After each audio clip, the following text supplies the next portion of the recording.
This video is a guide for assembling the US-FIP bearing frame.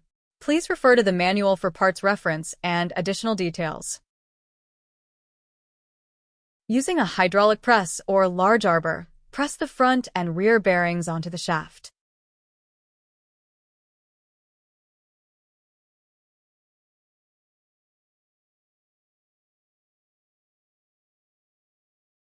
Use grease to lubricate the inside diameter only of the bottom lip seal and press it into the housing.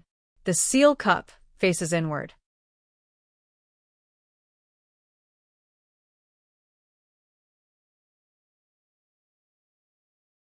Insert the bearing and shaft assembly into the bearing frame housing. Press the assembly until seated.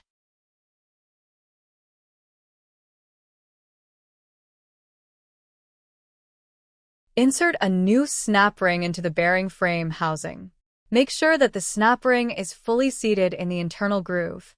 Use grease to lubricate the inside diameter only of both top lip seals and insert them into the housing. The seal cup for both pieces faces inward. Carefully insert small spacers between the inside diameter of the lip seals and the shaft to allow air between the lip seals to escape. Use brass or some other non-marring material. Fully seat the lip seals and remove the spacers. The bearing frame is now ready for use. Please refer to the manual for additional assembly information. Thank you for using US-FIP pumps.